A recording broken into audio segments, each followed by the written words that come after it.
Hello everyone, myself Dr. Nur Fatma. Today I will teach you digestive system.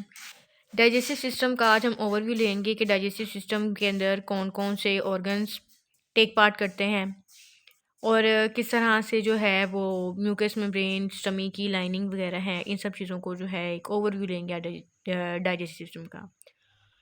तो सबसे पहले हम देखते हैं कि डाइजेस्टिव सिस्टम के अंदर वो माउथ से स्टार्ट होता है और रेक्टम तक है, ये डाइजेस्टिव सिस्टम है।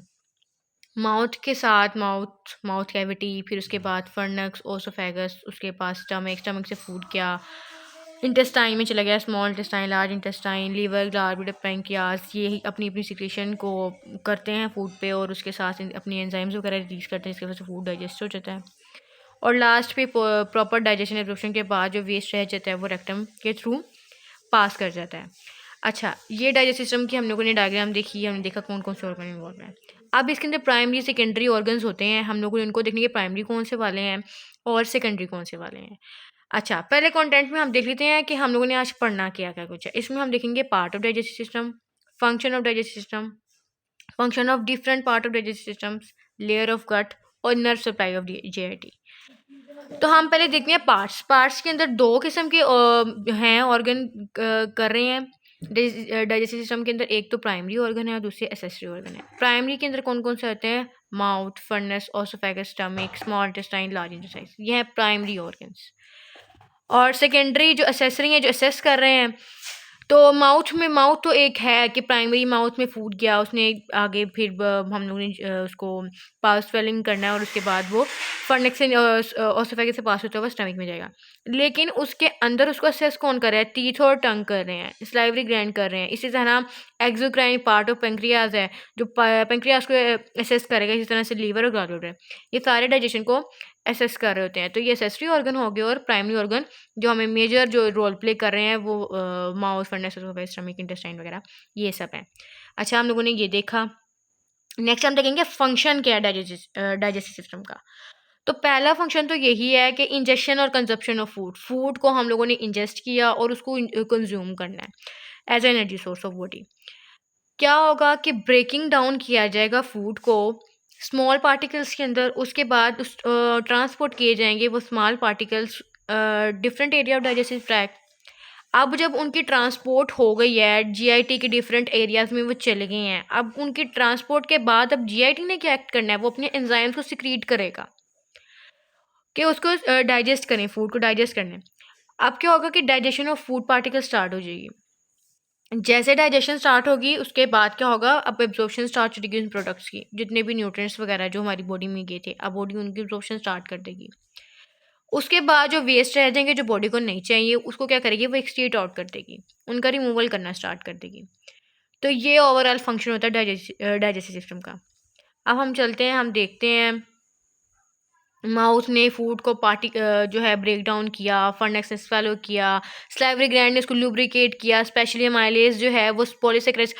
फूड की ना डाइजेशन माउथ से ही स्टार्ट हो जाती है कुछ पार्ट की, मेजरली डाइजेशन नहीं होती, लेकिन कुछ पार्ट्स जो कि स्लाइवा भी एंजाइम्स रिलीज कर रहा होता है, तो वो जो है कुछ ना कुछ पोर्शन जैसे कि यहाँ पे लिखा हुआ है अमाइलेज जो है पॉलीसेकेराइड्स को जो है डाइजेस्ट करता है। इस तरह से जब हम सिस्टम को जब प्रॉपर डिटेल में पढ़ेंगे तो हमें पता चलेगा कि स्लाइवरी ग्लैंड्स कौन कौन से जो है वो एंजाइम्स को सिक्रीट करते हैं और वो किस किस तरह से अपना रोल प्ले करते हैं डाइजेशन के अंदर, किस किस चीज़ को डाइजेस्ट करते हैं। लेकिन ये बहुत स्मॉल माइन्यूट अमाउंट में डाइजेशन का काम करते हैं। मेजर डाइजेशन स्टमक में जाके होती है। उसके बाद ओसोफेगस है, ट्रांसपोर्ट किया उसने फूड को स्टमक में स्टोर किया उसको। उसके बाद जो है पेप्सिन ने उसको डाइजेस्ट करने में, प्रोटीन पेप्सिन का काम प्रोटीन डाइजेशन का। और एसीएल जो है इसकी सिक्रीशन होती है, तो इसकी सिक्रीशन एक्टिव करती है बाकी एंजाइम्स को, क्योंकि इसकी सिक्रीशन एक स्टिमुलेशन लगा लो बाकी सब एंजाइम्स के लिए होता है कि अब स्टार्ट हो जो निकलना, फूड आ गया, अब डाइजेशन का काम करना है। तो इस तरह से, और इसका साथ एक प्रोटेक्टिव फंक्शन भी होता है, किल करता है जर्म्स वगैरह को, बैक्टीरियाज को जो फूड के अंदर हमारे होते हैं। और एक म्यूकस मेम्ब्रेन होती है हमारे स्टमक के अराउंड जिसको प्रोटेक्ट कर रही होती है, किससे? एचसीएल से। अच्छा, उसके बाद पेंक्रियाज ने एक तो पहले ही हार्मोन है रेगुलेट करता है ग्लूकोज लेवल को, और इसके साथ ही बाइकार्बोनेट लेवल जो होता है वो न्यूट्रलाइज कर देता है। जो स्टमक से फूड आया होता है ना वो एसिडिक होता है। अब ये जो अपने एंजाइम्स रिलीज करते हैं ट्रिप्सिन, काइमोट्रिप्सिन वगैरह, ये होते हैं स्लाइटली बेसिक अल्कलाइन मीडियम में एक्ट करने वाले। तो ये उस फूड की जो वो एसिडिटी होती है ना उसको न्यूट्रलाइज कर देते हैं। लार्ज इंटेस्टाइन की बात की जाए तो उसने अच्छा अब हम लीवर की बात कर लेते हैं, साथ साथ चलते हैं। लीवर ने भी ब्रेक डाउन किया और बहुत से बायोलॉजिकल मॉलिक्यूल्स को बिल्डअप कर देता है। उसके बाद वाइटामिन और आयरन्स वगैरह को स्टोर भी करता है और डिस्ट्रॉय कर देता है ऑल ब्लड सेल्स को और पॉइजन्स वगैरह को। और बाइल एसिड बाइल जो होता है ना वो डाइजेशन में भी एड कर रहा होता है।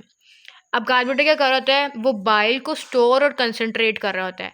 ये करेक्टर होता है गाल ब्लेडर का कि उसने बाइल्स को स्टोर भी करना है अपने अंदर और उसके साथ साथ उसे कंसंट्रेट भी करना है। जब जरूरत पड़ेगी तो फिर वो सिक्रीट कर देगा और वो लीवर फिर बाकी अपना काम करेगा, चाहे वो डाइजेशन का हो चाहे वो बॉडी का इम्यून को हो, जैसे कि डिस्ट्रॉय कर रहा है ब्लड सेल्स को और पॉइजन्स वगैरह को।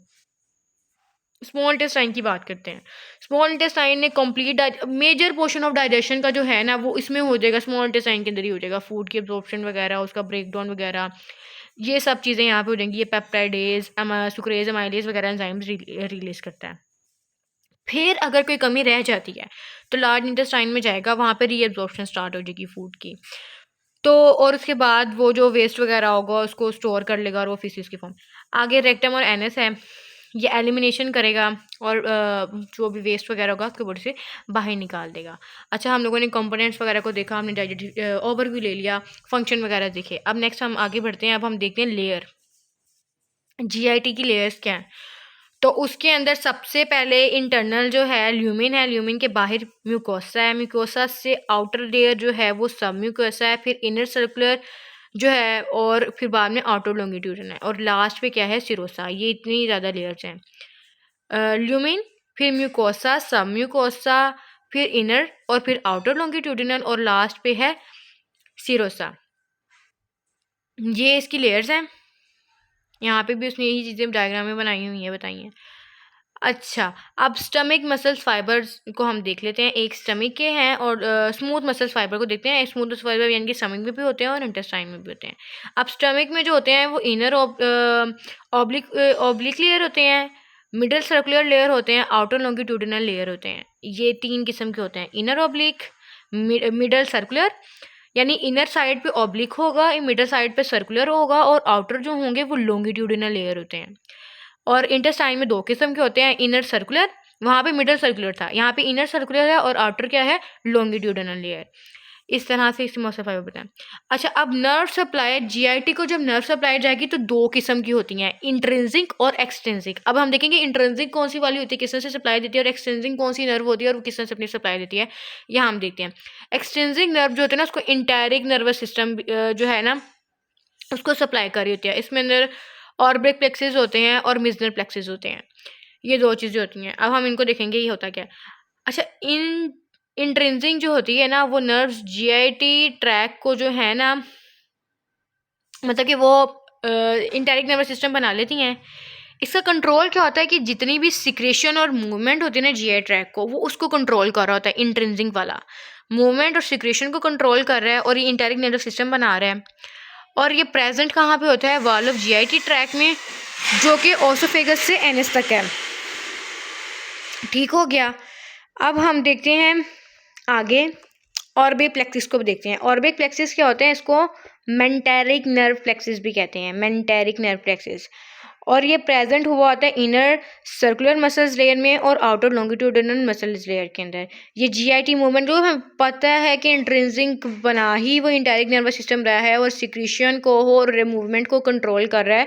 तो इसी के प्लेक्सिस 2 हैं, मिजनर और ऑर्बिक। और इसका भी फंक्शन क्या होगा कि सिक्रीशन या मूवमेंट, ऑर्बिक वाला मूवमेंट को देख रहा है तो वो मिजनर वाला क्या होगा, वो सिक्रीशन को देख रहा होगा। अच्छा, अब ये रेगुलेट करेगा मूवमेंट ऑफ जीआईटी ट्रैक को और ये एक्सेलरेट कर देगा movement by secreting excitatory neurotransmitter, जैसे कि एसिटाइलकोलिन हो गया, सेरोटोनिन होगा, सब्सटेंस पी हो गया, इनको रिलीज करेगा, जिसकी वजह से क्या होगा, सिक्रेशन जो है वो मूवमेंट जो है वो स्टार्ट हो जाएगी, मूवमेंट स्टार्ट हो जाएगी।